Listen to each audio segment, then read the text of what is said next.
call the meeting to order. I'd like to stand and I'd like to have more meetings in the pledge of allegiance. I pledge allegiance to the flag of the United States of America and to the republic for which it stands, one nation, under God, indivisible, with liberty and justice for all.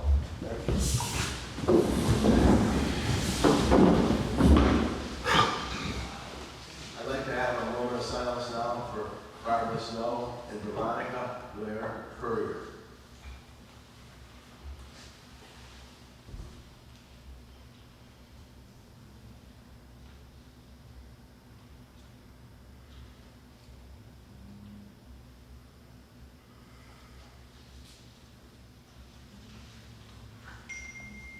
Thank you.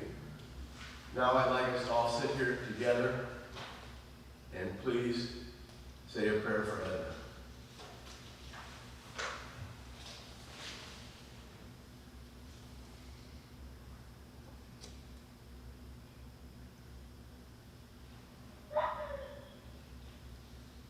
Thank you.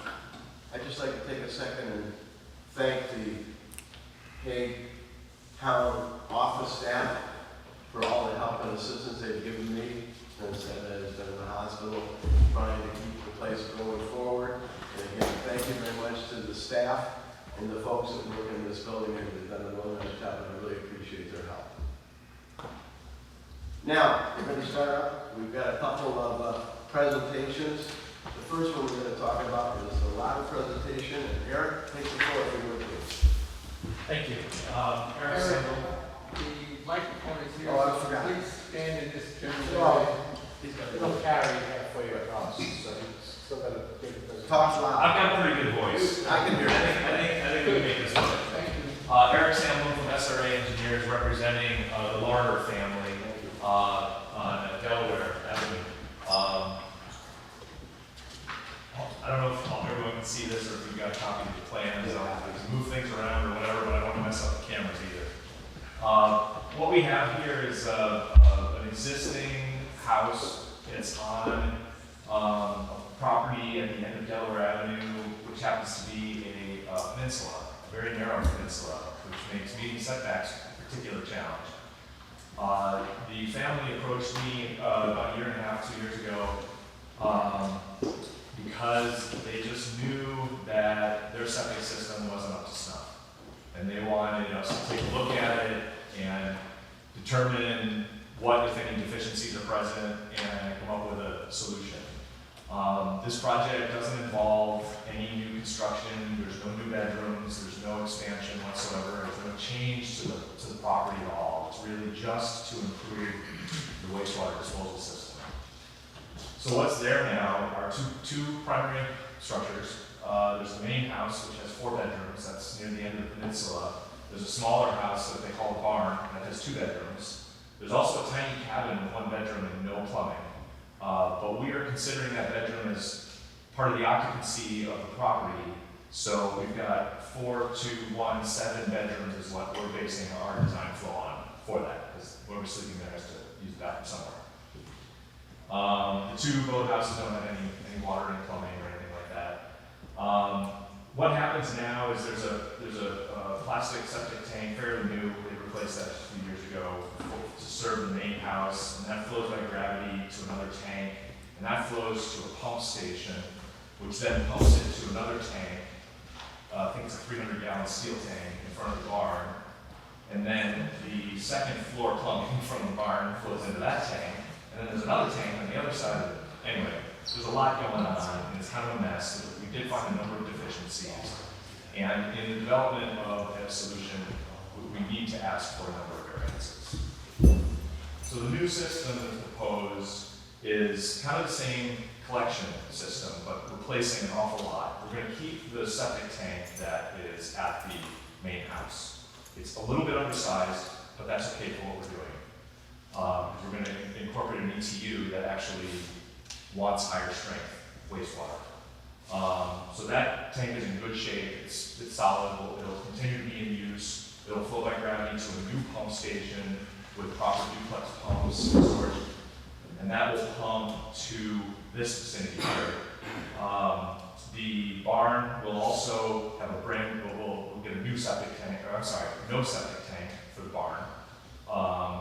But essentially, all wastewater flow, the effluent from the septic tank, and then all of the wastewater from the barn will all flow into a Fuji Clean 10 with nitrogen enhancement, enhanced treatment unit. It's a flow-through buried device that uses anaerobic and aerobic breakdown.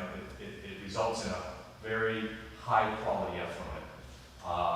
It exceeds the NSF 40 requirements, which is the standard for these units. It's a very low wastewater strength. And then the one aspect of the existing system I did describe is there is an existing leach field just to the north of the barn, and that has shown no problems in the past, no breakout, backup, stress vegetation, anything. So the plan is to use that for the hydraulic load of the highly treated wastewater effluent. That's it in a nutshell. I have a question for you. Yeah. So everything eventually is going to be going down to the bottom, is that correct? Next to the big house? Right. Well, it's going to flow from the big house Right. north to Right. the smaller house. Right, and then it's going to end up coming back that way, am I correct? No, It's not. no, it then disposes to the existing leach field Oh, that's so there you're now. not, so what's going to go over here where you've got that square? We were visiting places, there's a boat on top of that. Right here. That is the leach field. That's the They shouldn't be parking the boat there. Well, they do have a boat on it right now. So, is there any way, because again, there's not a lot of parking area. I thought when I went out there, just because the boat was on that, I didn't want to see people put their cars on that. But you feel that that tank on there is sufficiently in good enough shape? It's my recommendation that they do not park there. Right, maybe we should put signs up there or something, because again, people are driving right in. I've had that conversation with them, and I'd like to convince them to put up some barriers, some fences, some signs. So that is a very good suggestion, right? Because it's real close to the next house across the fence. It is. There is one little hiccup that I should address. That thanks to the Lake George Park Commission. So when we started this project, the new rules weren't in place yet. This existing absorption field is, in our opinion, very likely to be undersized. We don't know the exact details about it. Now, Kathy Clark has told me that they do want to know all the specific details of that in order to issue the variance and the permit. And we just haven't had a chance to do that yet. So we're in the process of doing that. We're going to run some scopes up there, the video scope to map it out. We've done it before. It's usually not too difficult to do. And then if, we'll have that information. I didn't pursue it initially because it seemed to be functioning, and we were just going to put we're basically going to just be putting water in there now. And if it could take the waste before, it shouldn't be a problem. But I see the push towards that. I'm not sure if I have to call Kathy tomorrow. She wasn't going to get back to me today, but I didn't hear back from her. And she wasn't here. I believe that they're still, the plan is to still send it out for third-party engineering review. Is that the case? Probably not a bad idea. We do that every. Well, the last time I did this board, we did that. Cedarwood Engineering reviewed our design, and the feedback I got from Kathy wasn't certain on that. Yeah, that's the practice of the town of Egg, is that any septic system that requires a variance goes through Cedarwood. Right. And they rule, we were close. So my hope is that we can finish our investigation of the disposal system and hopefully get some comments back from Cedarwood, before the next meeting. Because I understand this is a presentation now into a public hearing in the future, correct?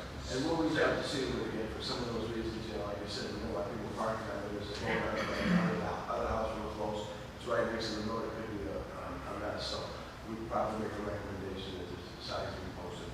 Yep. Parking, so So the hiccup is that Lake George Park Commission now, in the new rules, have a definition in their incentive program that a system that is 75% or less of size, as it's supposed to be by code, is substandard.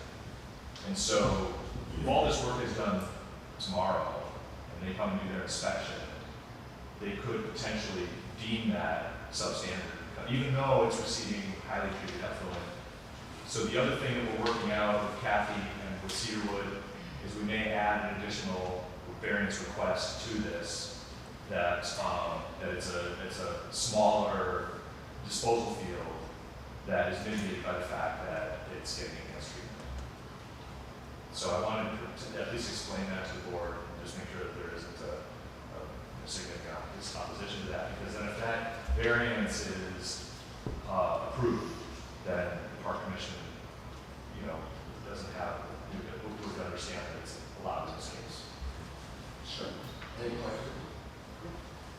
I assume that if you just added the leach field to meet that 75% criteria, that would push you closer to the lake or something? There's no other room. It's There's maxed out already. Okay. And one of the variances we're asking for is the vertical separation too. We did do a test pit here, we're 27 inches of water. I think that it is that high because the leach field is right there, because another test that we did over here was, much deeper to groundwater, to seasonal high water. We're just gonna call it at 27 inches and ask for variance on that vertical separation as well. There's not, No, I appreciate you just explaining it. it's very, It sounds like we're gonna be making Lake George cleaner by doing this.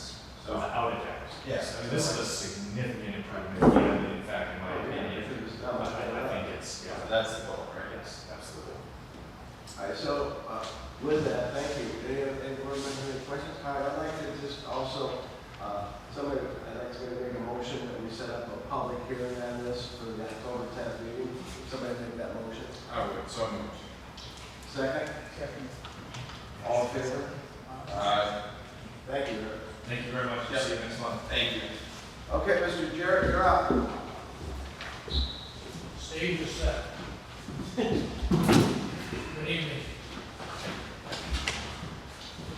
Tom Jarrett of RU Homes Engineers, formerly Jarrett Engineers, representing the South family. They're immediately north of Sabbath Day Point and on the north side of Babylon Brook. That's the subject of one of the variances that we see. They have 3 bedrooms in the residence, and there's an existing wastewater system just north of the house right now, a little bit further from 9N. When we did test this, we found poor soil in the area where that leaching system is, and so we're proposing to move it closer to 9N, which serves 2 purposes. One, we have better soil there. Number 2, it's a little farther from their well, a little farther from the stream. So the 3 variances we need are 2 feet from the 9N right of way, tucking it right up into that corner near the road. And that gives us 94 feet from the stream and 80 feet from their well. Like the prior application, we're using an enhanced treatment unit. We're using Elgin units as opposed to FujiClean. There's a bunch of them out there. We've presented several of them to this board over the years. And we think Elgin is a practical solution for that site. We are proposing, probably have to put a pump station in to lift it vertically enough to get the 3-foot vertical separation that the Park Commission rules call for now.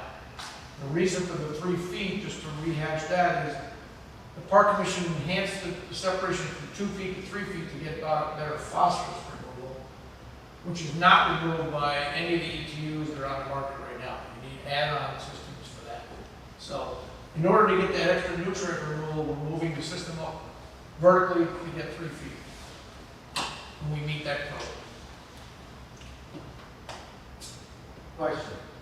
We're visiting the site, they've got that house behind them, to the northwest. Different property owner, but Right, yes. right. And there's that little road or driveway right there. Yep. Would it be recommended to put some kind of bushes or cover, ask the people to do that so that the people, don't inadvertently drive off and drive onto the field, because it's pretty close. It's not a bad idea, and we're representing the neighbors to the north. We'll be back to you with that application shortly. And we can mention to both owners that probably a barrier there would make sense, but add some privacy too. Good, that might help. Not a problem. Does anybody have any questions? All right, then I'd like to go and we'll set a public hearing up for the same date for next month on this particular topic. Somebody like to make that motion? I'll second that motion. Okay, good to go. Great, thank you much. See you next month, hopefully. Thank you. Thank you.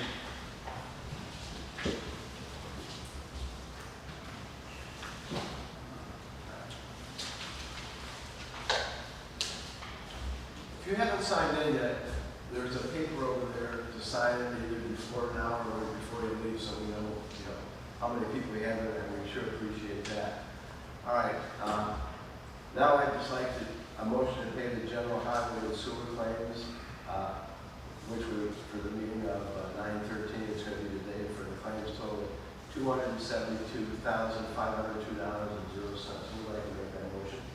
Steve, we made that motion Did we during, make it? we made that, Oh, Steve, okay. we made that motion during the. All right, so that's emergency meeting. done, so all right, good. All right, a motion to accept the minutes printed for the August 8th meeting, and motions printed and subject to correction for the September 12th, 13th meeting. Anyone would like to make a motion on that? Yeah. Second? I'll second the Thank you. All in favor? Okay, Maureen, are you abstaining because you're not there? Thank you.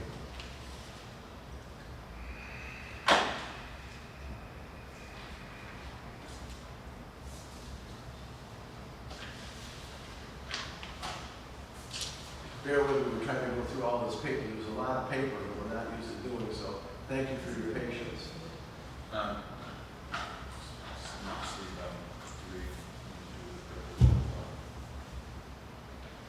Steve, Pardon? do we need to offer the privilege before? If anybody would like to speak, please do now. Welcome to have a word to say again. If you'd like to just come up here and stand over here by Tim, and if you have anything to say, come on up. Anybody like to come up? All right, Mary Lou, would you like to come up? Yes.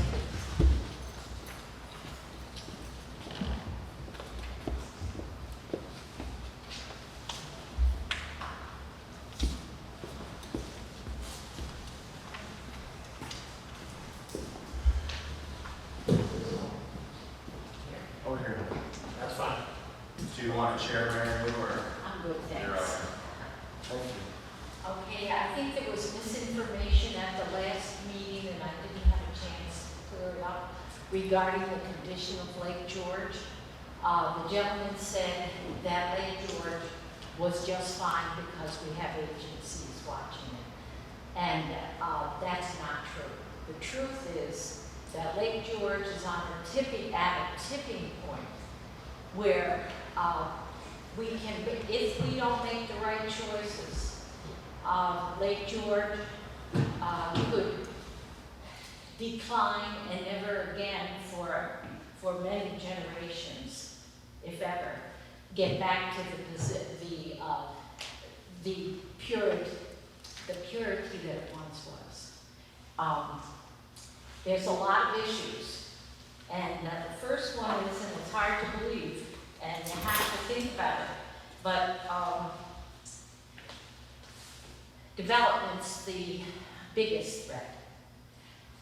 Doesn't sound like it, but when you go into a virgin land of virgin forest and start logging and bulldozing, changing, destroying the ecology, and then starting over again, the problems manifest in many ways. There's stormwater runoff, is probably the biggest one.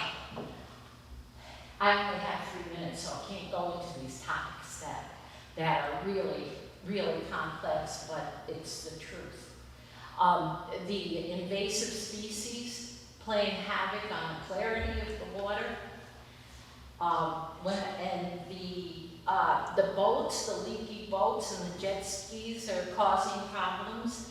I think they should all be electric because they're making the electric boats and even jet skis, they're making them with the power that the people seem to need to have their pleasure on their playground. Let's see now. I had so many papers because there's so many things to say, but I'm rushing to get through, and I had a special chart. But this all relates to the Airbnbs because it's going to begin with people coming to the lake, overloading their houses, and people falling in love with Lake George and wanting to live here. And then many of them do on one of them. But what happens is, right now, with all the new septic systems and all the leaking old septic systems, 47, I think the statistic is 47% are leaking. I'm jumping around to different topics because I can't find my paper that was organized, but all these things I'm talking about contribute to the trouble of the problems that the lake our lake is looking at. Fresh water, less than fresh water in the world. There's only less than 1% that's drinkable. And we have it here, and we are losing it.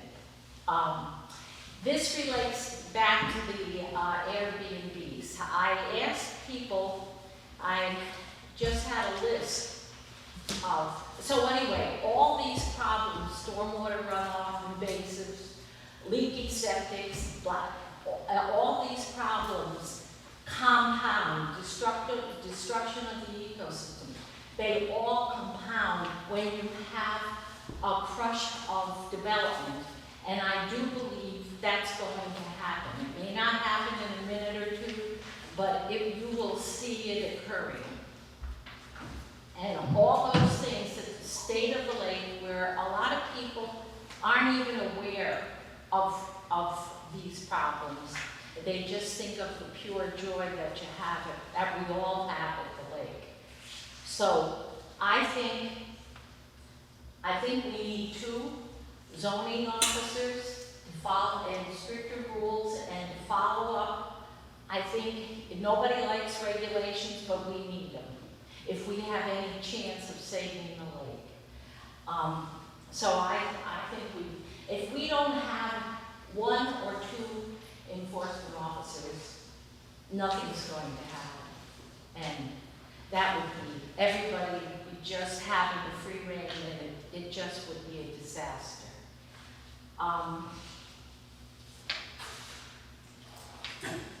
The nutrient loading occurs. The invasives, what happens with the invasives? The plants that are naturally here are purifying. There's a particular flower that are the source of purity. And when we have invasives and when we have pesticides and fertilizers, everybody's fixing their lawns and want to have pretty flowers. That's true, but we can plant flowers that don't need pesticides or fertilizers. All these problems compound to a ruined lake, and that's basically what it's not going to happen today or tomorrow, but this book, probably many of you have these, and this was compiled by the Fund and Lake George Association in conjunction with the the scientists at RPI. This lake's been researched for 30 years with Chuck,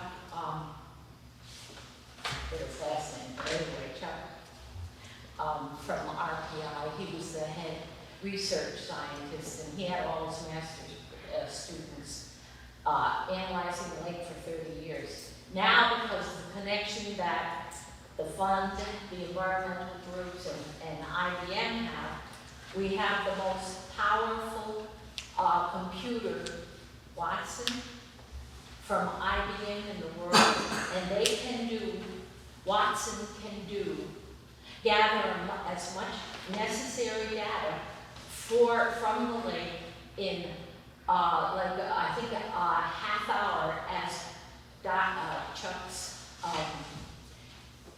graduate students did in 30 years. So there's research happening, answers are coming, but we have to put to lose the lake would be a crime.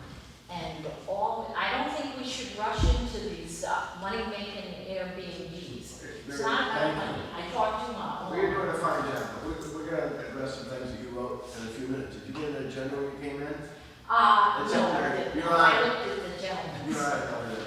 Grab one out of the way back. But thank you for your comments. All right, I'm Appreciate sorry. it. Thank you very much. I'd like to know, we're gonna go right now to some administrative committee reports. I'd just like to report on, Tim, you know about this, the raw FEMA project. Right now, for the R road, the National Grid has proposed $22,542.71 for National Grid to be able to complete the work on that. And that has been work for Yacht Road, so that's going to be able to help you get going forward on that. Yeah, Gary went through and signed all the paperwork, it should be. It's signed. The progress, they should start progress on that project the first week of October. Good, thank you. Next we have, if you don't have a agenda, there is some up there. Next is the Warren County 26 extension of the local emergency order number 1 of 2023.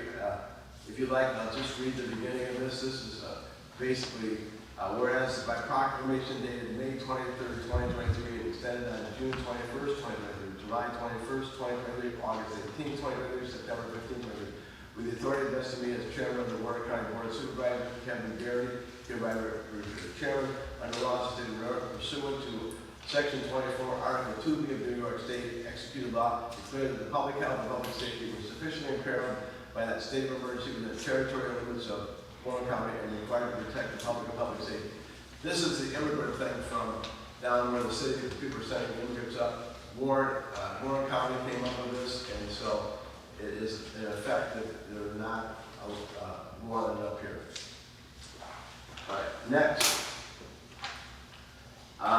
We had a Bluegrass Festival. I don't know, a lot of people in town were at that Bluegrass Festival, and it was very successful. And Silver Bay had it. It's the first time they had it, and there were over 300 and some people there. It was a 2-day event. It was pretty much amazing. The music was really, really good. We went to an event Saturday night out there, and it ran until 11:30. A lot of people from town were there, a lot of residents from town, and they believe that what they had going forward, they want to continue to do it. And again, they gave Hague residents a discounted price to go to it, and it was very, very well attended. And next year, when it comes back, I hope you guys take a chance, listen to some good music, go to it. They had over 300 people attending this, and somebody came all the way from San Diego to see it. So it was a really good time. And they had a Grammy award winner named Michael Cleveland in the Flamethrowers. This guy played a fiddle like we've never seen before. He's won the bluegrass competition like 14 years ago. He would take this fiddle and he would play with the strings, and it'd be going on, and all of a sudden, then he'd turn it back and go, and he's blind and half deaf.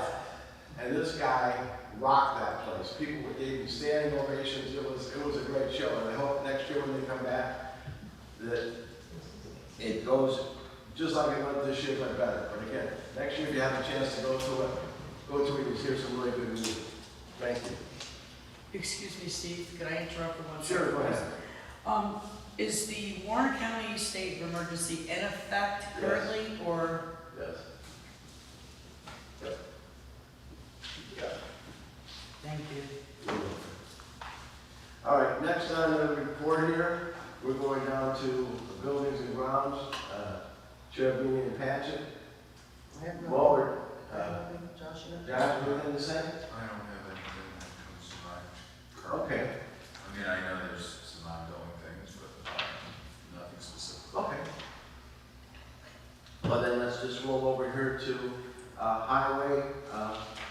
Tim, can you give us an update on the highways, anything? Sure, really quick, I'd love to contribute to your pollution of HABs in the water. We just had a report from the Darren Institute, the LGA using that salt summit, that the town of Hague in the last 7 years has reduced their amount of sodium chloride and chloride levels going into the Hague Brook.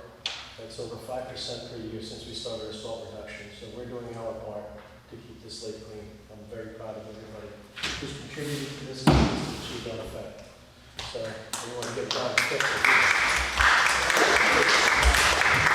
The upcoming salt summit, you're gonna be a participant? Participant in that, and then I gotta go up to Turning Stone for another speech that I'm doing with advisors on, they're using us as a basic blueprint for the Adirondack Park on how to treat their roads, because of our treatments that we make.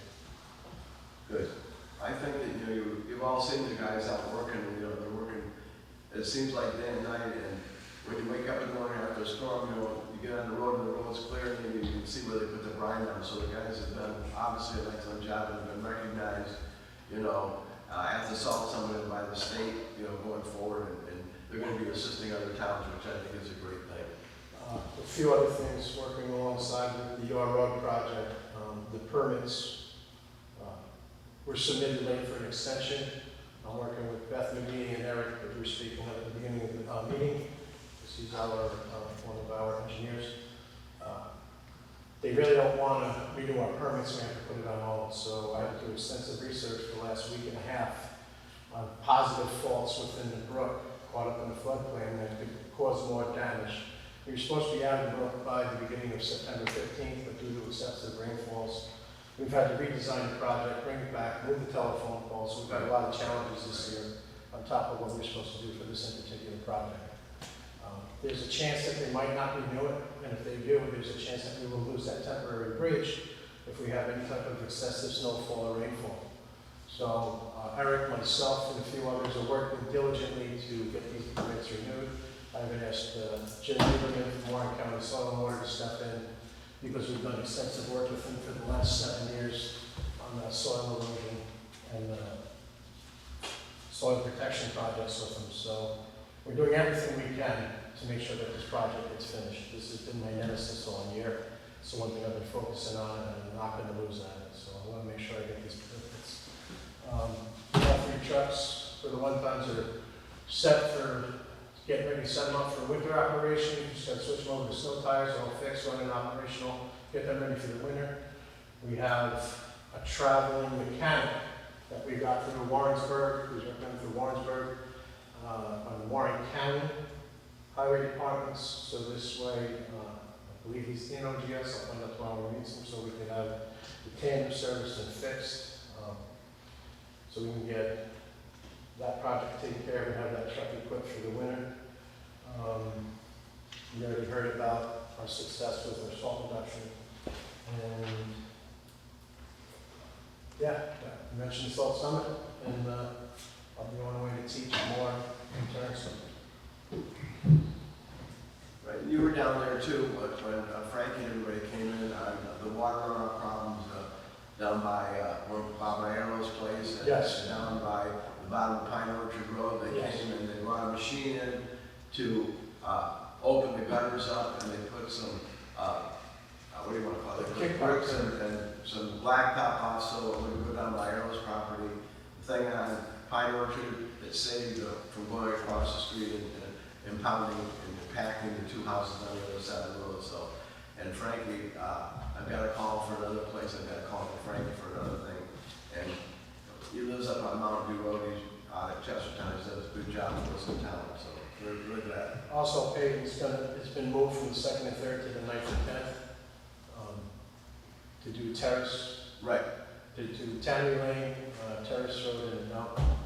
So we'll be doing that after my return, so I'll be here for the projects to be done. I'm meeting with the paving company to make sure I'm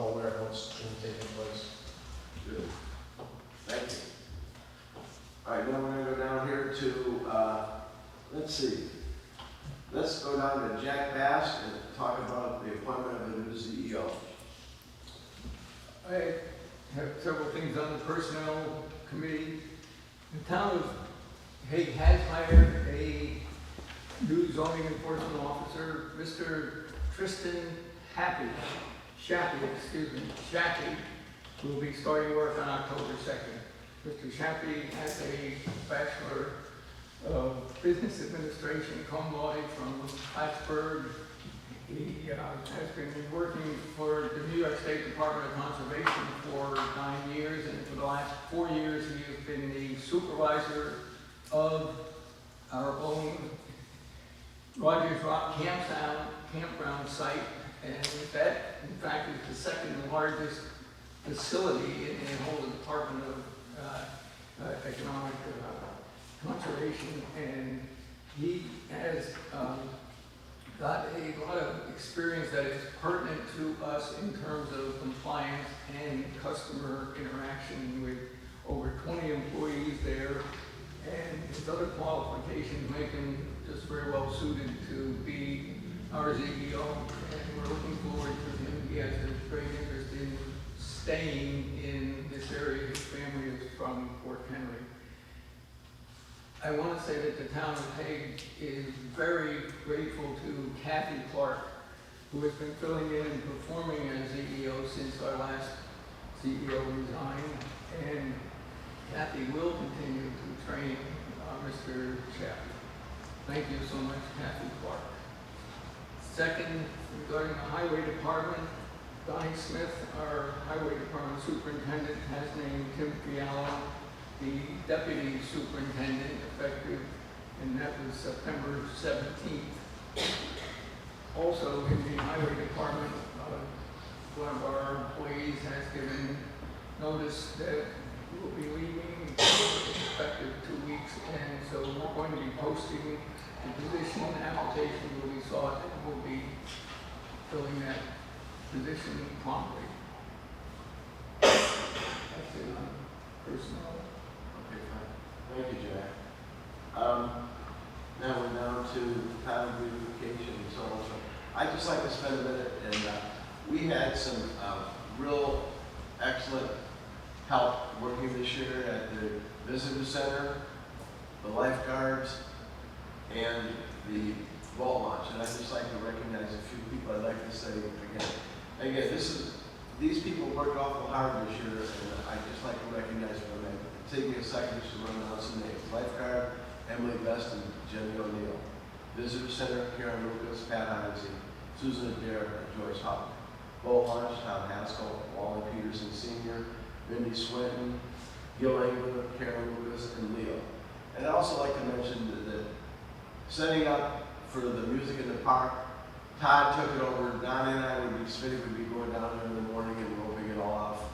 And Todd took it over and did an excellent job. And then he and Tom Haskell would be taking it down at night. And again, it's awful good and nice of them to do that, because again, the food trucks I thought were a success, and next year we'll probably have the same food trucks back: High Noon, Red Wagon Barbecue, Arturo's Gyros, and the Crab Shack, as well as the Fishing Game Club. I think people liked it, and I think it added a lot to the music in the park there. And of course, the fireworks went off pretty good this year. Unfortunately, it wasn't on the 3rd of July, but it went off on the 23rd, and I thought that was very well attended. And again, I'd also like to thank Tim and Todd for getting all of the roping and everything out of the water. There was a sign down there that says beach closed. We want to make sure that the town is clear on that.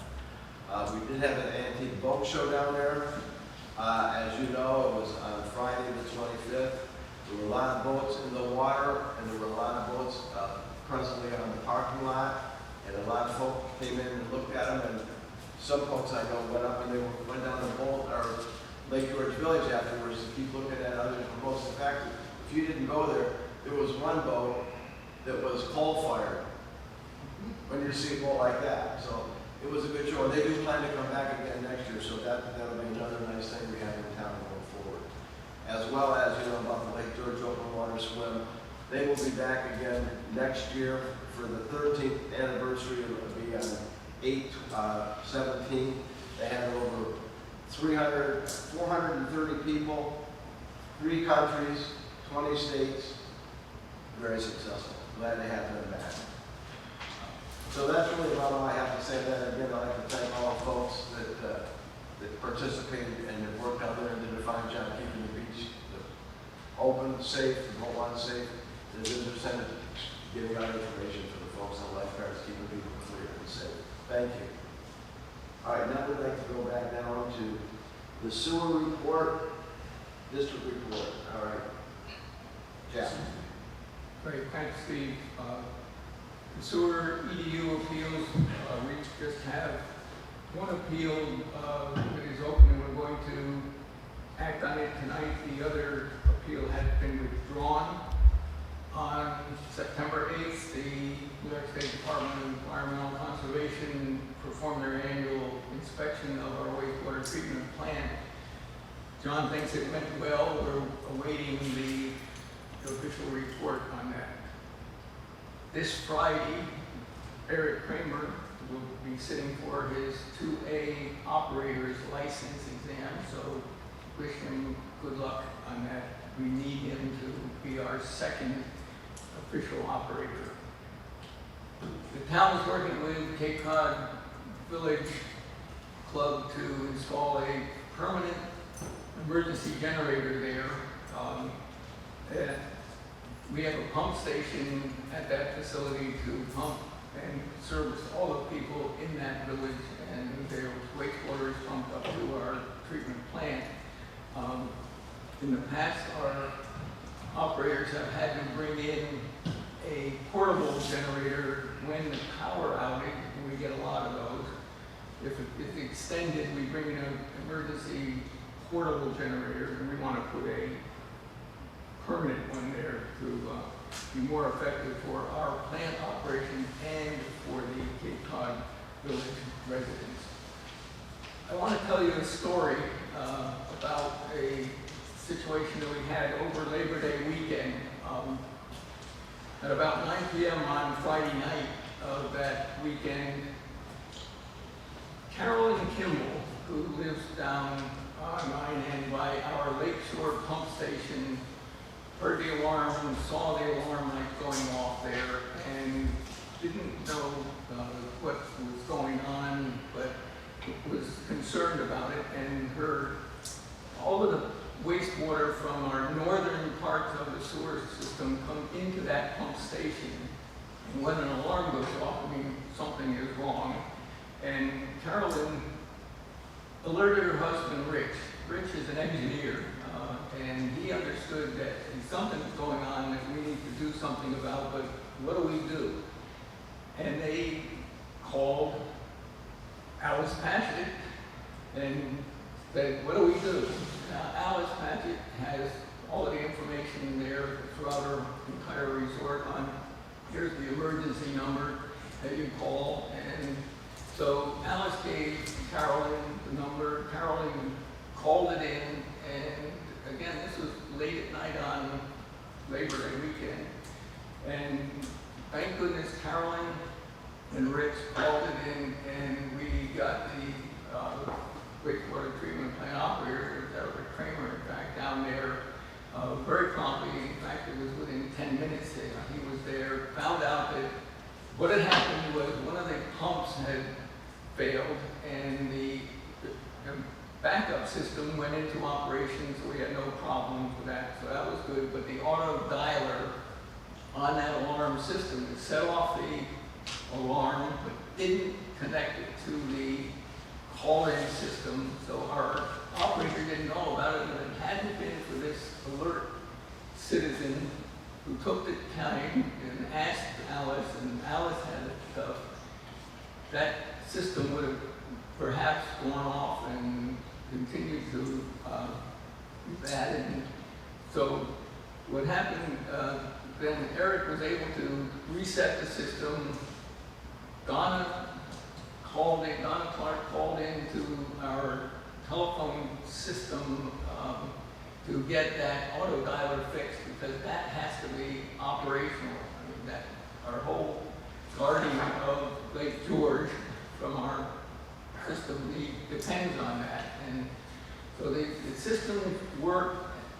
Eric and Joe McDowell came in on Saturday morning of Labor Day weekend, replaced the pump, in fact, replaced 2 pumps there to make sure it was operating, reset the system, and so we avoided any spills, any problems with that. But again, I just tell this story because somebody heard something, somebody saw something, somebody did something about it. And it's so important that we all, when we see, hear, or come across something that we don't know what's going on, we do something about it. And so again, to Carolyn and her husband Rich, and to Alice and Donna and everybody, and to Eric and Joe, we were able to get through that. And again, thanks to these alert, caring citizens in our community. Thank you very much. Appreciate that. Any other items you want to discuss? Yeah. No. I'm going to mention one thing again, it's an environmental type thing, it's a lake time. LGA retention basins this year, Randy Rath and Jim Lee, we got together, the water was so high this year that they're going to postpone that, and they're going to be working on that in 2024. It was just way too much fun to do it, so the retention ponds will be addressed in 2024. We can also give you next thing is a knotweed update. We have a whole knotweed program that the present person that's been Ryan Burkham that's been taking care of it in town. We're going to work hopefully with the LGA again on that, and we're looking to move the program from 2024 to 2026 for around 28,000 and 18,000 from 2027 to 2029. There are grants available for that. I talked to the Lake George Land Conservancy. They're pretty well booked up on grants. And I talked to the Lake Champlain, Lake George outfit. Chris called me back today. He says he can't get at it. I called Tracy Colbert, who's been doing grants for the town for quite some time. She will get involved, and we're going to work for her to get a grant. It's an invasive species grant, and again, that covers the knotweed problem around town. And when that does come forth, we get the money. We've got a program that's going to go from next year all the way to 2029, because this is a real bad invasive. And again, if it gets into the creek and it goes into the lake, it can spread all over the place. So we're trying to protect the lake by going after this, and with a grant, hopefully we can get it and get it done. Because I know we were just down at John's house. Ryan was down at John's taking care of some knotweed. And he's been all over the place up here. But again, this will be an all-inclusive thing, and hopefully we can get the money to be able to do that. So that's one update.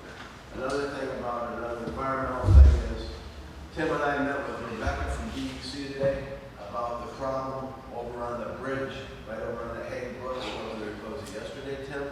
Monday. Stays all run together after a while. They're going to go back and try and they're going to fix the bridge. They can't touch the stuff in the water, but they're going to fix the bridge, and they can't take any trees out of the way or anything like that. We can clean up the front of it. They're going to rebuild the bridge. We put caution tape on it right now so people will stay off and not go, because the bridge broke down again. To our understanding, Right. because of the new laws that are put in effect, there's only so much we can do because it's reserved. Right. So we're not allowed to Take anything out of They're there. going to do the excessive cleanup as to taking any garbage. So we're looking at, if we do anything, and then if you go over to the book, you'll see the signs are pretty well shot. You can't even read them. She's going to go back and try and correct the signs. Another sign that's other environmental thing is when you go down to the village center, the crosswalk right there, you couldn't see the signs. I got a hold of Frankie. They changed the signs so you can see there's a crosswalk there, and not just a big whiteout. So that's been put back up now, and that's done too. So that's a safety issue, better for the people at the beach, be able to cross the crosswalk and not have a problem. Adding to that, Steve, I also forgot to mention, Monday we took a ride up to the James Pond. Oh, James Pond, go back in. There's going to be, this might be their last time they're going to be able to fund us with any grant money, because they're going to use it as a last repair. The laws have changed on how we have to clean the road up, so we agreed, I did a scope of work that used to be done, to have it submitted and be done for the spring. I don't think we'll be getting any more grant money from them due to problems within Right. the DEC that they're having with grant money. So there's a last push for us to go in there and clean it up and do the best we can without damaging the preserve itself. We're limited to the amount of work, but we're going to try to rebuild the road and maintain the road as best we can without. And that, if you haven't been back on that road, that can be a tough road.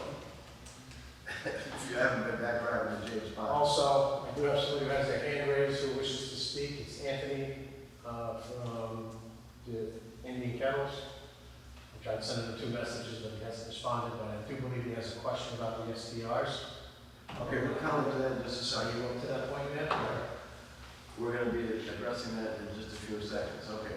Anybody else? And again, we talked about the non-weed, and Tracy's going to help us with it a bit. Now we're going to go and we are going to talk about STRs and briefly. We've had some committee meetings and talked to some of the people, John, Chris, Josh, and we want to move forward with the STRs moving forward. And it's my understanding that hopefully we can have everything put together for the next meeting in October, and we can pass an STR program for the town of Hague, and that's pretty much our goal. Anybody have any questions? Do you concur with that, Josh? Yeah, I'll just give a slight overview maybe. First off, I think it's on the agenda tonight that update, STR update from Chairman Patchett. So I just don't want there to be a point of confusion. The short-term rental committee is, its work is finished. So the short-term rental committee is, disbanded. We are no longer a committee. Our work is complete, so I am not the chairman anymore. Just bring that up as a point. Although I will just note the short-term rental committee worked very diligently, and I was proud to be a part of the group.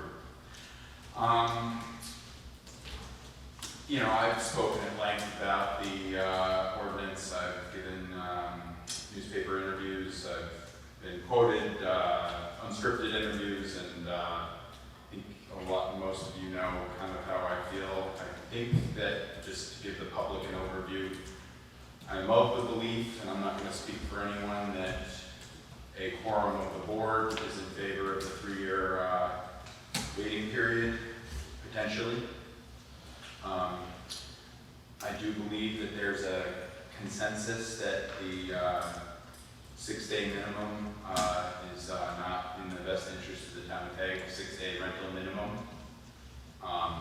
That's what I believe. I'm not speaking for the rest of the board. That's kind of what I'm gathering, just to give you an overview.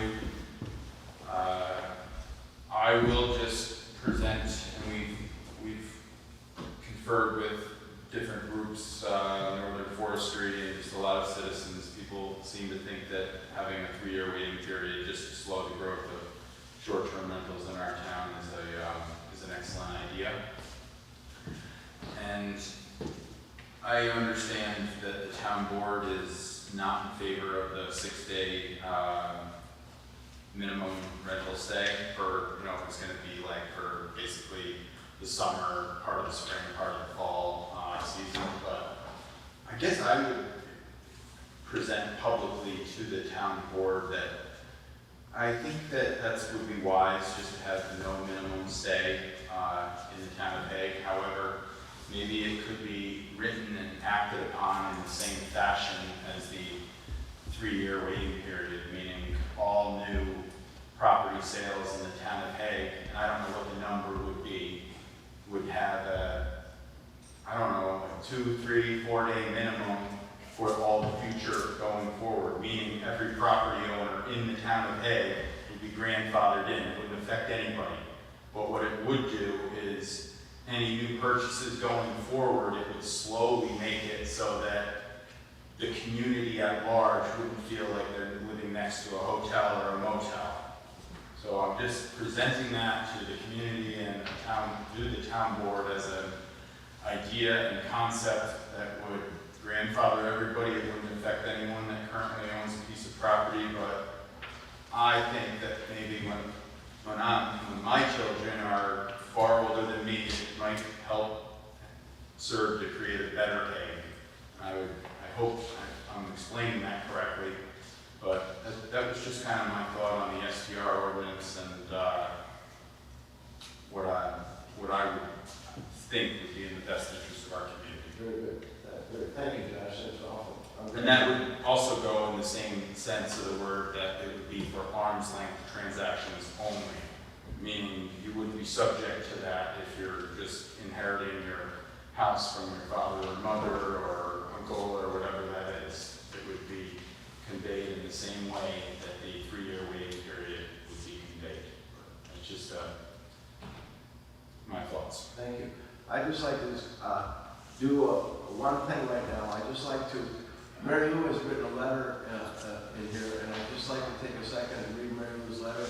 And again, when Josh was talking about the problems that had arisen and stuff like that, I don't know if you just saw this in Business Week, the end of Airbnb in New York. So I'm going to read Mary Lou's letter that she wrote, and she talked about some things before, but I'd just like to read this letter to everybody here, okay? This is from Mary Lou. It says, topic, the future of Lake George and the Airbnbs. Why development is the biggest threat to Lake George, and why we should take a long time to consider the repercussions of Airbnbs. Properties all over Lake George watershed impact Lake George water quality. Town boards and property owners have a role and responsibility to be excellent stewards of this natural treasure in our front yard, Lake George. Topics to discuss. Hire 1 or 2 trained enforcement officers. This must be mandatory. Without it, it's a waste of our time. Take your time. Multiple issues are involved. Deep critical thinking is vital. Don't rush. These are complex issues. Hear all voices, especially the scientists. Less than 1% of all fresh water in the world is drinkable.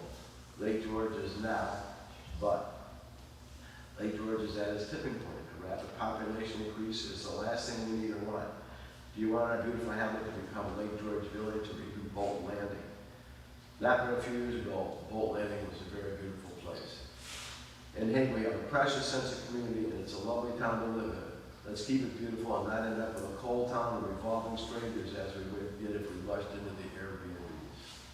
As we know, the land and lake are connected. What damage man has done on the land will be felt and further damage to the lake itself. Problems in Lake George: stormwater runoff, proper retention and infiltration of water is not happening. Lake George water quality is declining. Nutrient loading.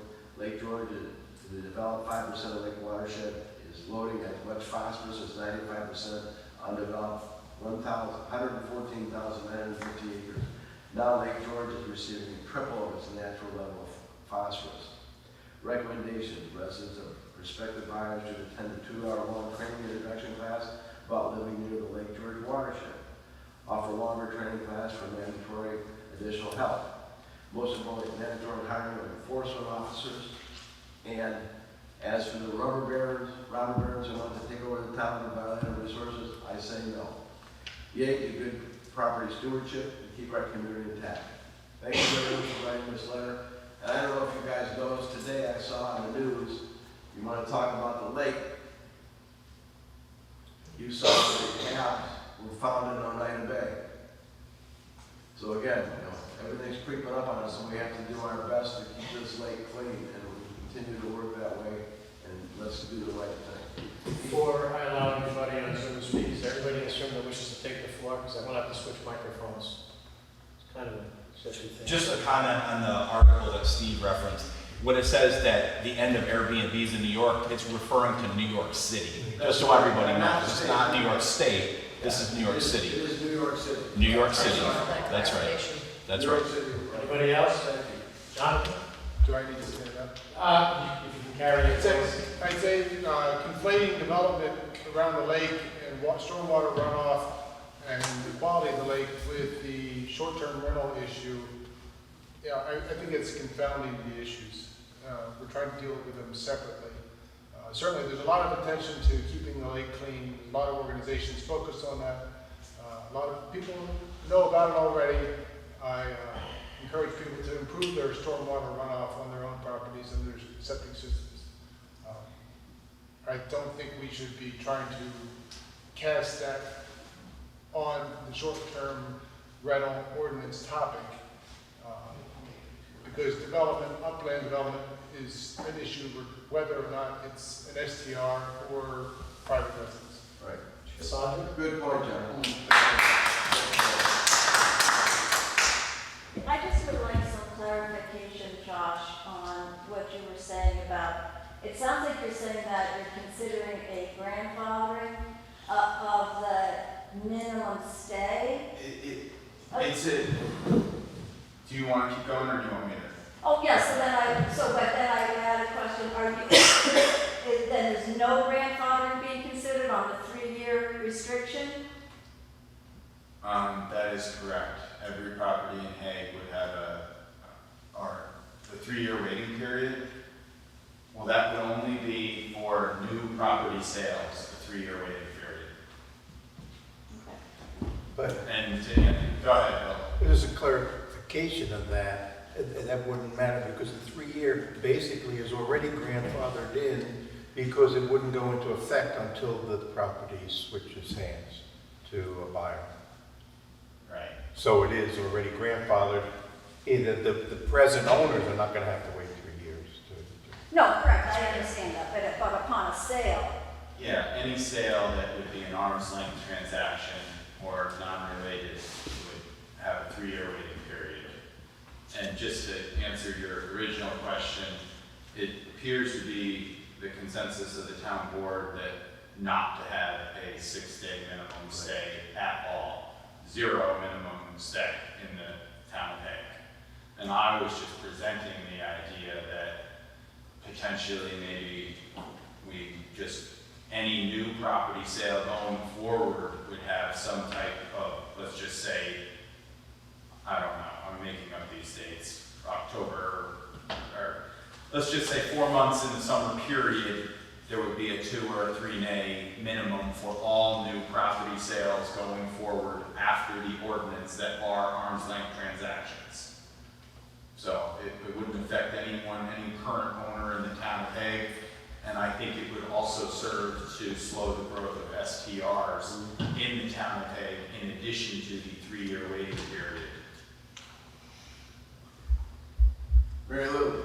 I just made a neighborhood survey, just talking to my neighbors and friends. And I asked them their opinions of the Airbnbs. There was one positive, lots of money to be made.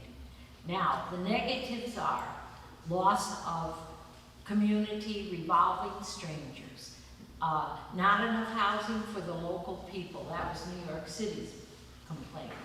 Undocumented tourism, overuse of resources, stress and abuse of Lake George, distrust among neighbors, fear of strangers at night, noise disturbance to the year-round people or individual owners, parking and loss of privacy. And some people told me they never know who the people are or where they are. And it's unnerving in these dark areas where some of us live. This is just a simple survey, but. Thank you. John? I'd like to ask whether that survey was conducted, personal vignettes of actual experiences or just hypothetical risks of having an STR in the neighborhood? I asked the people, I just went in my neighborhood and asked different people their opinions. Would that, And I wrote them down. That's a one-person survey, basically, so, Yeah. thank you. It's a local resident. Right, right. It's, I'm going to turn some. So just one more thing. Alice? You know, it's not all about the STRs. Whenever, if you have a home in Hague on Lake George, everybody's your friend, right? So my in-laws before, very dear friends in Forest Bay, Friends Lake, all over the place. And I know for a fact, they're tiny little 2 bedrooms, a dozen people.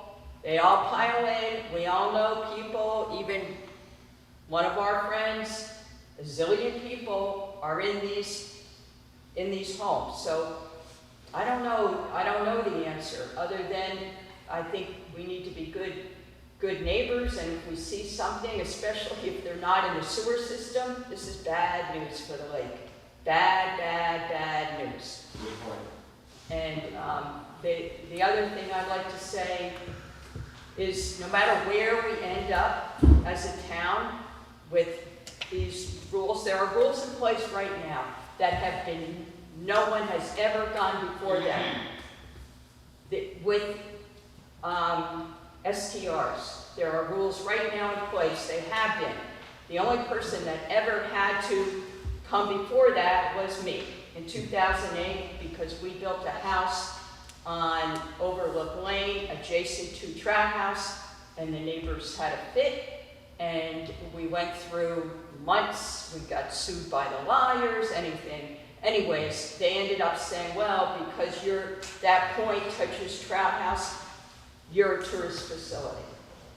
And so we finally, after months and months, got it okay. But my point is, we need to have enforcement, and this town needs to spend money to hire people to enforce. This is a big issue, and it's not only about the STRs. We all have to be our watch, watch the neighborhood and call, especially if they're not on the sewer. This is not good. Right. And Lake George is number one. Thank you very much, and all the points you stated there are very, very cognizant. Thank you First of again all, for being patient. There's still too much. Back. I've rented for a long time. We did not have a whole lot of problems. We had good neighbors that kept an eye on the house for us, and we were local.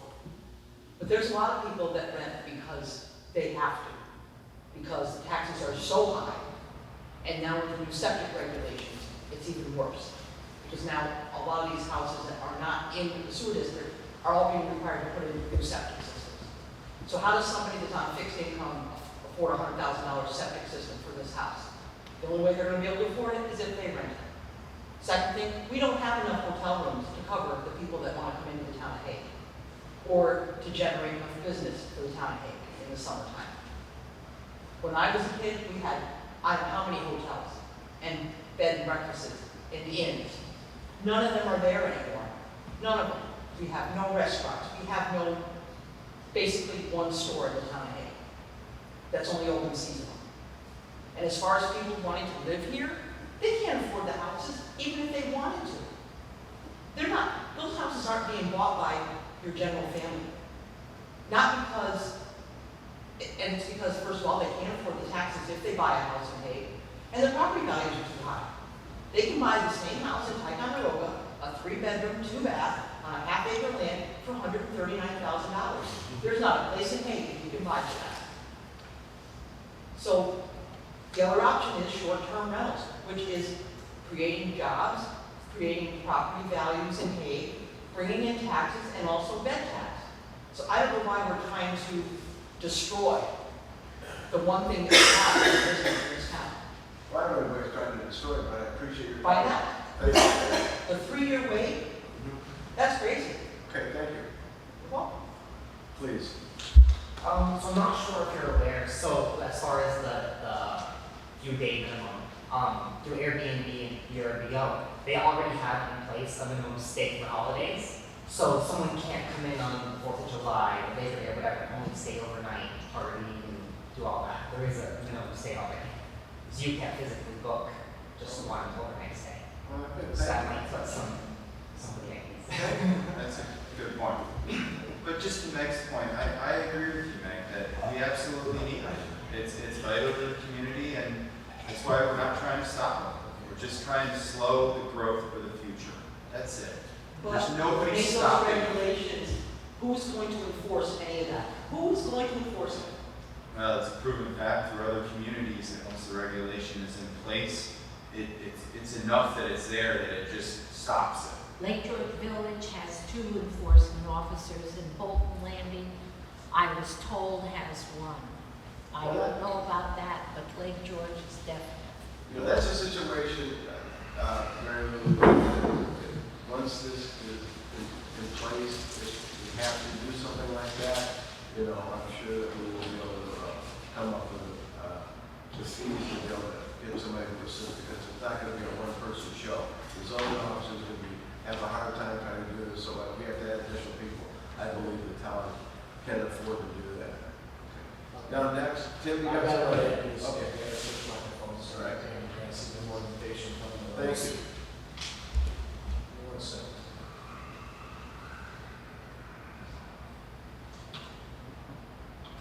All right, Anthony. Good evening, everyone. Tony Dawson, 9574 Lakeshore Drive.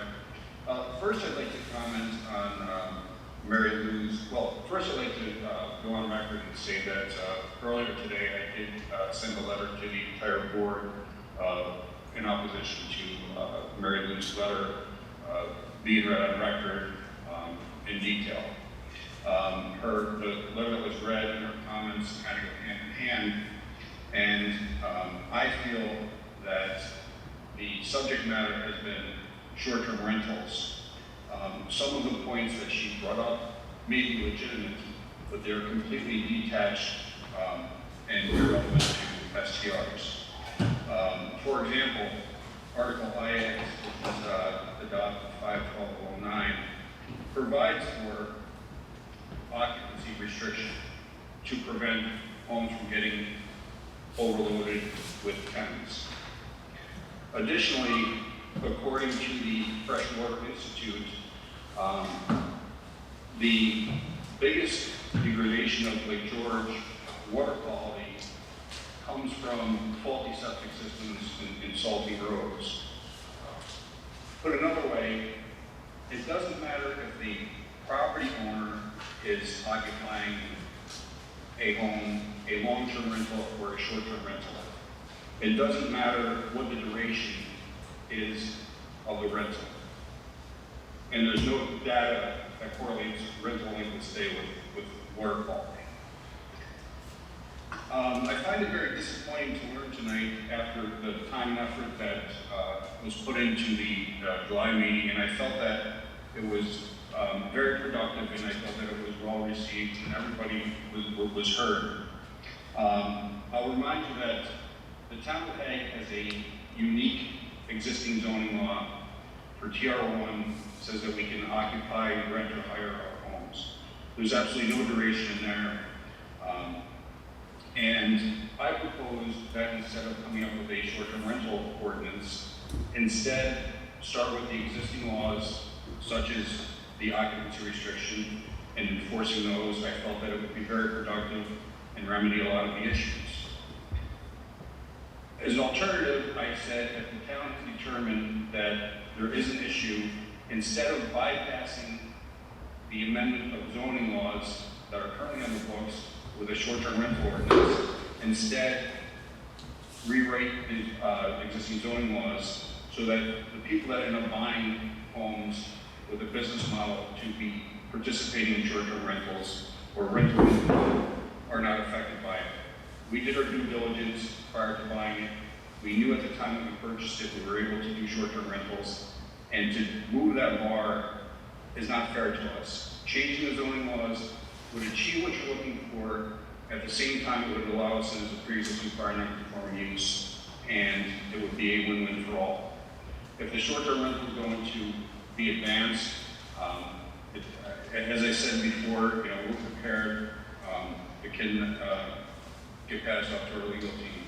But I really think that it's unfortunate, because I think there was a lot of goodwill put forth on both the town of Hague as well as the people that showed up, whether they were for or against short-term rentals. And I would really, really encourage you to reconsider amending the zoning laws as an alternative to a short-term rental ordinance. Thank you. Thank you, Tony. Okay, moving on. The next thing we got on the agenda, as you see, is recommendation on naming a band at East Side of the Lake, Jeffy Knight Bay. Excuse me, but we missed, What did I miss? the report from Jack. Oh, from Jack, I'm sorry. I just talked to Jack about saying that, and he goes, okay, I turned the page, I'm sorry. Jack, you're up, buddy. Thank you, Steve. The school advisory committee has met 3 times so far. We met in July, August, and just yesterday. And I think everyone knows about the first meeting was devoted to getting that resolution where we were going to try to get the 5-year averaging into this year's tax. And we actually accomplished getting an emergency session of the School Board of Education to address our situation. We had over 50 people from Hague at their emergency meeting, and it was voted down, but we got their attention on that. And we have learned a lot from that too, and all of that was reported in the August Hague Chronicle. The August meeting was devoted to getting organized, and if we're going to have any success in this, whereas several tries before have not had any, we're going to need a lot of information, a lot of facts about something that's been in place for 49 years, and the process, the existing laws, and how to strategize to be effective is going to take some time and effort. And unfortunately, we, the committee, cannot do anything about that big bill we got that's due this month. So nothing's going to affect that. We're going to have to pay that. But our September meeting was focused on working out the assignments within the committee, and so far we know that this is going to involve a lot of people. We're going to have to get more Hague people involved in this. And one of the things we understand and know is that the focus has to be on education. We're not going to get anywhere by appealing our woeful tax situation. We're not unique in that sense, in the way a lot of communities in New York and a lot, and particularly the Adirondacks, are going through the same kind of situation where the demographics are changing because there is a mass migration out of New York State, resulting in changing apportionments on that. So we are going to be focusing on improving our education and getting a better return for and a more fair apportionment of our taxes. And in that regard, we're changing the name of our committee to School Advisory Committee. We're dropping the name tax out of that. And in the meantime, know that our meeting minutes are now available on the Hague website, thanks to Amanda Peterson. So you can go there and see those. And in the meantime, too, I will be reporting our progress monthly in our town board meetings. Good. Thank you, Steve. Good. Thank you very much. Okay, now we'll turn the page. This is coming up about recommendations about naming a bay on the east side of the lake, Jeffrey Knight Bay. Would anybody like to have a discussion on that? We discuss this. Jack, any comments? No comment. Josh? No? All I know is that Sheep Meadow Bay is a term that's not on the map. Sheep Meadow Bay is where the Park Commission wanted to put the Purcell COR. It is an underwater spot. It's the same thing when Judge Waller ruled against it and not letting him put it on this particular spot of Sheep Meadow Bay. So in the map situation, there is no Sheep Meadow Bay on any map. So the question now is they want to change and name an unnamed body of water, which is close to Hewlett's Landing, to over by where we put the buoy in a few years ago to keep people farther away from the beach. So they're looking in that same area to name this, as you see, Jeffrey Knight Bay. So we need to figure out if we want to go forward with that or not. So if somebody wants to make a motion to bring it and address it, we can do that. We have to do something with it because it's not going to go away. Is it located in the town thing? No, it's in Hewlett, well, technically, we have a high water mark from down from here past Hewlett's. And so that's why we have to do this. So it is in the town of Hague. In the town of Hague. This particular bay is in the town of Hague, the water is there. The water, bay. right, I should say. right. Okay. But again, the Park Commission and Judge Mullen refer to Sheep Meadow Bay as the body underwater where the milfoil is. So the question is, as a town board, do we want to okay these people, which are the BGN staff? Who is Jeffrey Knight? Steve, you know who that is? Is that Well, a person? I guess it's a long lost relative of some folks that live over there. When I talked to some people in Hewitt's Landing, they didn't know who these people were. But again, obviously, it is a family that goes back a long time, from what I was told. And they came up with this, they wanted to do this and try and put it together for themselves. But again, I got some notice from some people over there that do live over there that really work for this. And again, Sheep Meadow Bay is a underwater block of milfoil, just like it was up Blair's Bay across the lake. So it's down there at Hewlett's.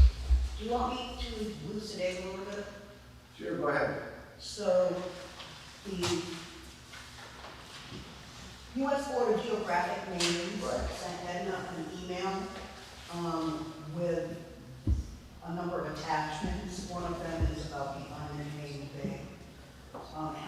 Helena G. Rice, a local historical society activist and the media director for the Friends of Historic Hewitt's Landing, proposed the name to the BGN, that's what I just mentioned, to make the name official for federal use. The name would honor the Joliffe and Knight families, including the proponents' ancestors, the families that own property on the bay for generations. There is more if you want to read it, or have me read it, whichever, but that's kind of the gist of it. They are asking for input, the board, the board, to name this bay. There are proponents who would rather name it Sheep Meadow Bay. So that's why and they have to have a response on this by the 22nd of this month. And according to Whether for or against, or we have no say. Right. When you look at the map that you guys have copies of, you know, we did put that buoy out there to protect the beach, which is the same, in about the same spot, and it protects the slowing boats down so the boats can get off of the launch good. So and again, these people want to do it because it's an old family name, and it's up to the board to either say yes or no. So we need to make a motion either to approve it or not approve it. Am I to understand that we're just being asked to name this bay? No, We're being asked by this family in recognition that they have been property owners for a long time on Lake We're George. being asked by the U.S. Board of Geographic Names. Did you guys get a copy If we of this? oppose them naming the bay, Yeah. this family wants to name the bay that. Sure. Are we opposed to that? This whole thing came up from Matt O'Donnell, research assistant, from Jennifer London, research staff, U.S. Board of Geographic Names in Reston, Virginia. So, and this Matt O'Donnell was the one that sent us a copy of everything. Excuse me, Steve, but also in the email, the town of Hague is not the only ones that are part of this decision. They're also with the Warren County Board of Supervisors, the town clerk of the town of Dresden, and Washington County Board of Supervisors. Has anyone else ruled on that? Not that that any emails have been sent that I've received that show that they have. I think they're asking as a group. Correct. Yeah, they want us, Dresden, and Washington County Supervisors to recommend the name Jeff Lee Knight Bay, east of Meadow Point, south of Magnus Island. It's in the same spot we put the buoy a couple of years ago. So, I mean, I don't really know anything about this family, but I guess I'm, without knowing anything about this family, in favor of leaving the bay just as it stands.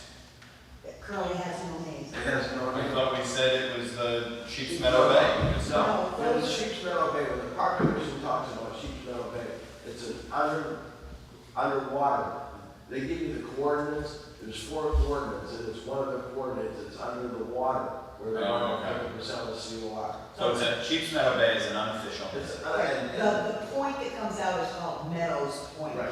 So like we have, the locals have a name for certain, like Fisher Hill, the locals are calling it Sheep's Meadow Right. Bay because of sheep, or because of. San Meadow Bay, they call it Sheep Meadow Bay, and Judge Muller, in his ruling, so they couldn't put the stuff in the water. He did refer it also. We don't have to respond at all. Right. Yeah, I don't like the idea of naming a bay after a family that I don't know anything about. Okay. Good point.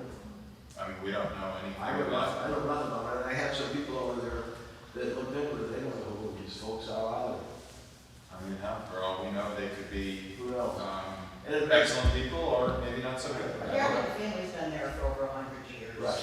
The family. Historical person over there did write a letter in support of it based on that, but, that's all I know. I think we should just say that our current position is we suggest no change. And, all right, so Jonathan, listen, what do you have to say? Was Go ahead. there, did they say that there was local residents who opposed the name? I talked to some residents who used to live here, that live over there now, and they were caught by surprise. They went, who? What? And they weren't familiar with that family name at all. So there's one person over there that is a proponent of it, and I think that's how it got started. Barb Silver. Have you considered asking the Hewlett Landing residents? Pardon me? Have you considered asking the Hewlett Landing residents? Well, I talked to some people over there, and they sent me some names, and they said that people had no idea what was going on. Yeah, it's the same point you made earlier, though. I mean, if we ask a handful of people, all right, we have no idea, you know. This girl that's bringing this is a proponent of the whole thing, and she's the one that's pushing for it. So it's Helen G. Rice, a local historic activist and lead director for the Friends of Historic Foods, proposed the name to BGM to make the name from officially to name in honor of the Jeffrey Knight families, including the proponents' ancestors. These families were copied on the day for generations. So Helena G. Rice wants to have her long-lost relatives have the Bay name for them. That's what it boils down to. Steve, does any other member of the board have an opinion on this matter? Yeah, I agree with you, Josh. Jack? Diane, did you say that we don't have to take any action? It just says, the issue is to request Hague and resident town supervisors and Warren County and Washington County supervisors recommendations regarding naming Gillespie Night Day, east of Meadow Point and south of Agnes Island on Lake George. On May 8th, 2023, this is for Deer Township Clerks and County Boards, I wrote to you asking for town and county recommendations about a proposal to apply the new name, and it gives a coordinates. Since that time, the BGN received support from Loretta Bates, the Washington County Deputy County Historian. So, that's why we got I suggest we. it. Because it's currently unnamed, and they are proposing a name for it. I suggest we remain neutral. We don't have to That's take any right. action. We can do that. Let them, the local people do what they want with their bay. But they have to do it because that's our, we have the high water mark, so we have to make a move. But we don't have to name it. No, we can make a motion that we are doing that. Deferring to the local. Right, so we could make a motion that we take the position of neutral, we're not for or against it. Right. So if that's the case, it sounds like that's what you were thinking, Josh, it sounds like that you were thinking. And Mo, you got any comments? The same thing. All right. I mean, I have no problem having that, but I'm more in favor of just not. Right, so somebody has to make a motion that we're not for naming it. We just want to give it a. I make a motion that the town of Hague is not for naming the bay. Okay, officially. anybody, second? No, Comments? I don't agree with that. I don't think we are against them naming it. I suggest that we let them name it. We haven't said we don't want you to name it. I don't. All right, so how do you want to, do you want to rephrase it? We take a neutral position we're not gonna take I a move for or that- against position. I move that we remain neutral on this request. I second the motion. All right, all in favor? Aye. Okay, we'll just respond to it. Good correction, yeah. They took a neutral position, and we're not in favor or not in favor or not in favor. Next. All right, resolution, number 1 is to, amend the 2023 general fund budget by transferring, $900 from AO 1355 to AO 1355 110. And it's $900, the town amends the general fund budget for fiscal 2022, transferring A00 from 1355-400 assessor contractual in the amount of $900 to A00 1355 110 DAR assessor personal service active revenue. All those in favor say aye. I'll make a motion. Who makes to make a motion? All right. All those in favor? Aye. Pass. Excuse me, who made, Jack second? Jack. And who, did Jack, You made the motion. all right, who's second, please? Josh. Josh, thank you. I don't know that I actually did that. I'll give you some credit for it. I'll take it. Next, resolution to amend the 2020 highway budget, increasing revenues from use of Terrace Road, and Tim did talk about that. So that is going to be increase that amount by $13,999.42. Expenditure of the budget DA 0-510-4 road repairs for the work on Terrace Road. Who would like to make a motion? So, Second. All right, all in favor? Aye. Thank you. Next.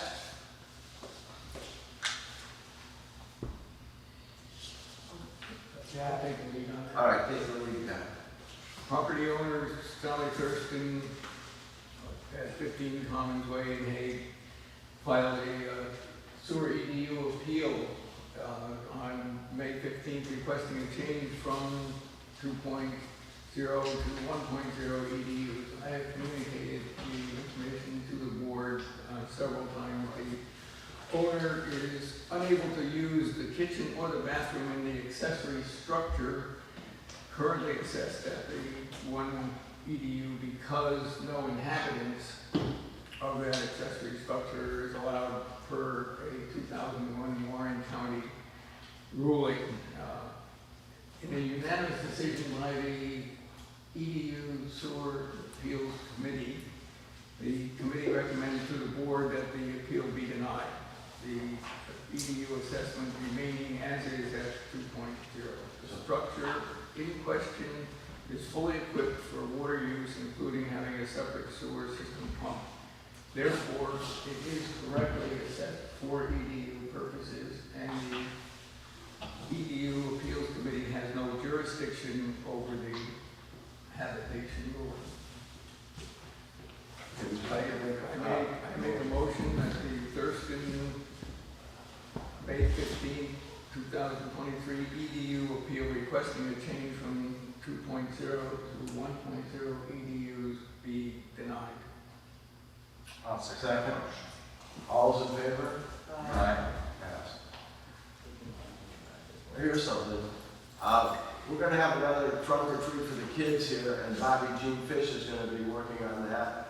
It's going to be at the community center from 3 to 5 p.m. We'll get more information as we get closer, but Bobby Jean has done it, I believe, in the past work on it. So again, we'd just like to bring that to everybody's attention. And once Bobby Jean fills it out, we'll get Amanda to put that on the website. Next one, resolution, townwide garage sale.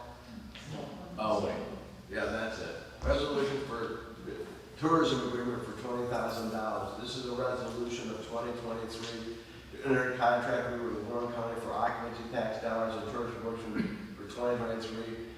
That would bring it in $20,000 for the town. That is resolution. That's the resolution. If any, would you like to make a motion on that, anybody? We get $20,000 occupancy tax. I'll make the motion. All right. Second. favor? Aye. Thank you. Passed. Charter Communications is the next one we're going to be discussing. It's Charter Communications notification. I'm sorry. Number 6, forgot. The letters are small. Oh, this is the annual garage sale. Hey, I'm sorry. That's okay. Let's go back in. We're going to back up again. Annual townwide garage sale for October 7th from 9 to 4 p.m. And Meg Haskell will be handling that. And when more information is forthcoming, it will go on the town website. All those in favor of that? Aye. Aye. Thank you, Meg, for All right. handling that. 4-0. Thank you. Good job, Meg. It's been a success in the past. Thank you very much for doing that. Now we're going to number 7, Charter Communications. Letter of service and notice that on or around October 18th, Spectrum Northeast will expand carriage and add HSN2 and QVC2 to the basic tier service for the channel lineup for the community. Anybody like to make a motion on that? Nothing to make a motion, they're going to just do it, so Yeah, it's a brief, so they're going to do that. That's number 7. All right. Hazardous mitigation update. Let me read that for you, please. A resolution authorizing adoption of the 2023 Warren County Hazardous Mitigation Update.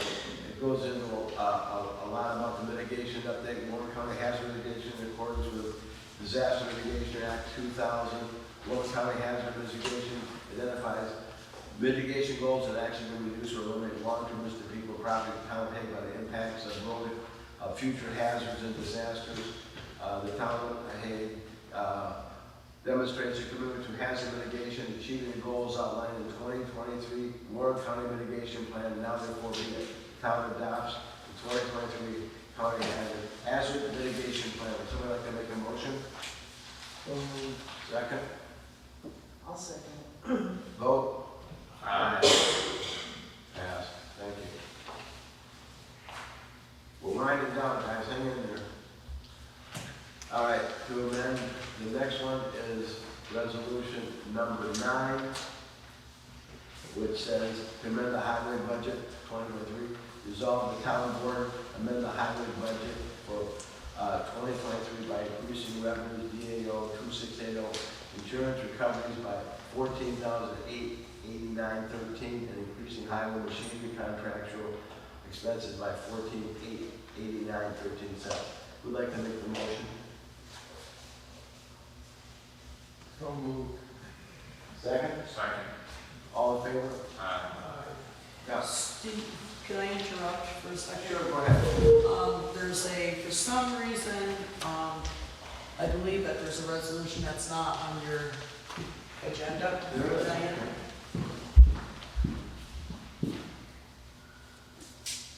And we have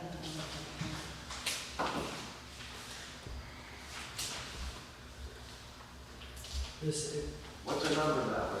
well, they're not numbered. It's going to be for, the highway fund budget for the expenses on Terrace Road. Terrace Road. Hello. All right, I missed it. Thank you. Do you want this? No, I have mine, thank you. Do we? I don't have it. No, it was a duplicate. Oh, duplicate, okay. All right, the next thing we just like to set a meeting to accept the tentative budget for 2024 on or before October 5th. So we'll have to set a tentative budget meeting on that, and that'll be forthcoming. Pick the date, let everybody know the date. And the last thing is the fire department wants to use the beach parking lot on 10/19, and the boat launch will be closed for hose, ladder, and pump testing. So that's fine with us. Everybody say okay with that? Good idea, Bill. Make sure Mr. Groy knows that, so we're good to go. I don't believe we have anything else. Does anybody have? You should set your date for your meeting to get the tentative budget now. Well, let's find a calendar. Yep. Nancy, It has to, you have to receive it by, it's from the town clerk on or before the 5th of The October. 5th, right. So let's pick a date. It has to be before October 5th, right? The salt summit's the 3rd. How about the 4th? October 4th, good, that's a Wednesday, is that good with I mean, everybody? it's not a long town clerk has to present the board Right. with that budget. Right. And at that point, you will Right. set meetings Right. for, to review it. Right, so, How's 5 o'clock? on the 4th, Yeah, all right, 10:04, 5 p.m. in the office here, in the meeting room. 10, 4, 5 p.m. Great, thank you. Everyone okay with that? You want me to make a motion? You want a motion? Yeah. I make a motion to set a meeting for October 4th at 5 p.m. for the, what's the proper word? 2024 tentative budget. 5 p.m., right? Yeah, 10, 4, 5 p.m. Second. Does anyone else have anything else they'd like to say? Or we're gonna close the meeting? Kim? Please. I know that we spoke about it after, the last scheduled town board meeting. I just wanted to go on public to up notice to say that it's very important that this phone on the outside of Bertha's office gets repaired. When Edna had her incident, we could not, it took us longer to call 911 than it did for the ambulance to respond. And the ambulance was here like that. Right. And I would just really like that phone to be repaired. Yeah, that phone system here, you know, they changed phone companies and we'll have to get a hold of them. We'll get on that tomorrow then. Thank you. What time is that meeting today, Josh? 5 o'clock? 10, 4 at 5 p.m. 5 p.m. I would just second what Kim is saying. We should We can get the make phone that a fixed. priority ASAP. I want to say that the phone is done work. She's been, Donna's been working on it. Right. 5 p.m. on the 4th. And one other just thing to add, you know, Please. one thing that we realized that day is that cell phones don't work here, a lot of them. And I'm not a technical guy, but I think we should take steps to get some cell phone service in this building. And I think that's a matter of, We talked to them about I have time to set up my What's that? Wi-Fi data. What's that? Time to set up my Wi-Fi data, otherwise it wouldn't work, because you can do Wi-Fi through your phones. But I they was put more this- concerned about getting that first aid kit on the floor. we have extenders here, is that what you're saying? You can do it off the Wi-Fi. My phone works here. Yeah. I have to do it off the Wi-Fi. Yeah. But you have to be on the system, you have to put your phone to the public system. And I always shut mine off when I come. When they put the tower over there, you know. It don't work. By the sewer plant, they should have put it up the mountain. They're in the wrong spot, but you can't change any of that. Anybody else have anything else to say? We'll adjourn the meeting. All right, adjourn. Thank you all. We can't get a wireless. We have a